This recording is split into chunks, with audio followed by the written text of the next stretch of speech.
Hey everyone, welcome back to another video. This video is going to be focused on the Montreal Canadiens, Jesperi Kotkaniemi, Marc Bergevin. They've got a decision to make. They have less than a week to match the offer sheet made by the Hurricanes, signed by Kotkaniemi, 1 year, $6.1 million. So there's a lot of debate on social media right now. Habs fans, match the offer or let him go to Carolina and get a first and third round pick. So will they let him go? This is what this video is focused on. If they let him go, what will they do after? Because their center depth, if they let KK go to Carolina, would be Suzuki, then like Jake Evans, Paling, they signed Matthew Perreault, they brought in Cedric Paquette. Like, that's not great.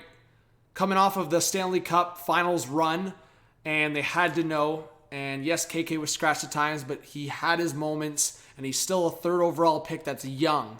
And to me, at his ceiling, could still be a decent second-line center or second-line player. So we'll see what happens, but right now, I don't think it's too much of a hot take. Like, I'm saying it's a little bit of a hot take to let KK go, but at that cap hit and the ability to make another move, I don't think it's a crazy hot take. But let's talk about it. So if they let KK go, the 6.1, they don't go for that.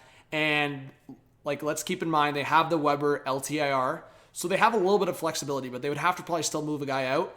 They would definitely have to move a guy out if they want to match. But let's look at 5 options. 5 options right now, some realistic more than others, of players that they could go after letting Kotkaniemi go to Carolina if they do so. So starting with Christian DVORAK. This has been one of the more heavily rumored centermen that the Montreal Canadiens have been looking into. Christian DVORAK at a reasonable cap hit in around 4.5. This would be a guy that the Montreal Canadiens can go after and use potentially both the first and third round pick that they would get from KK's offer sheet to trade to get DVORAK. The rumored asking price was a first and a decent prospect for DVORAK.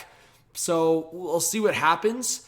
I think if you offered, like, for example, first and a Paling for DVORAK, Arizona accepts that, but I don't know if Montreal wants to do it. But just looking at the potential of bringing in a guy like DVORAK, cap hit, fit, all of that, I think DVORAK would be a good option for the Canadiens. And this next one would be Jack Eichel. I don't think this would go down. I mean, division rival, somewhat still in the same division, and I think Montreal would have to offer up a lot here. And obviously we've talked about it. I think Romanoff would have to be in there, one of the younger forwards up front. Obviously I don't think they want to give up a guy like Caulfield, but obviously Buffalo would be asking. But this also came out, which was like pretty crazy. Eric Engels just like straight out came out with, I don't know why, could be pure coincidence, but Jack Eichel is boarding a plane headed for Montreal. But then it came out after the BioSteel stuff is happening. So Twitter for a good 10 minutes there was shook. But realistically, do I see Montreal getting Eichel? Probably not. But I mean, come back to this video if it happens. I think it's just very unlikely considering the division and considering what other teams have to offer potentially. Sean Monahan. So I think this is not as realistic as well, but there's rumors to it, and I think some Habs fans have been pretty excited about the potential of getting a guy like Monahan. I think Calgary would want a decent roster player back for a guy like Monahan. Monahan hasn't been great over the last couple of years, just as a player on the ice, but I think maybe a new scenery. I think Montreal would have some pieces to offer, but would they have what Calgary's looking for? So I just don't know, but it is an option. And Dylan Strome. So I think both the Strome brothers have been trade rumors in the last couple of years. I don't know if the Rangers are trading Ryan Strome just in terms of what else do they have up the middle after Zibanejad. I think if they were to make a trade for Eichel, sure, maybe Ryan Strome is available in that trade or a different trade. But Dylan Strome, I think this one's likely. There's been rumors around him being dealt, and he is an RFA. Montreal would have to deal with it in terms of signing him. But I think in terms of this right now, in terms of Kotkaniemi, I mean, Strome would be cheaper than that offer sheet unless another team came through. So I'm just saying that if you're looking at realistic, looking at cheap, looking at potential players that could fit a second line role, Dylan Strome is that. And I think if you could get a guy like Strome or DVORAK, which in my eyes, those are the two more realistic options, you'd have Suzuki as your top line center. You'd have DVORAK or Strome at number 2. You'd have Evans at number 3, and you could put Perreault or Paquette as number 4. That's not bad at all. That's pretty solid. But that's a big if. Right now, if you don't get that addition in DVORAK or Strome, then there's a problem.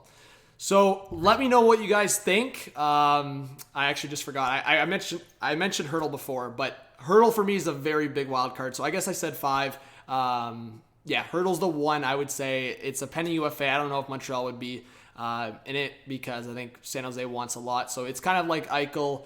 I think it's unrealistic, but you never know. So now let me know what you think. So I think the most realistic, DVORAK and Strome.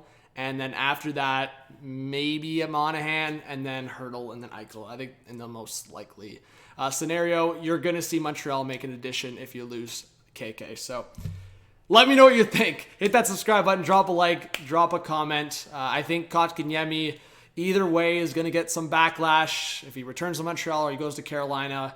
But 6.1, I think if Montreal was to match that, it also becomes a domino effect in a negative way, because then other players on Montreal are going to want more. Like I've seen a lot of comments like this, and it's been a thought in my head.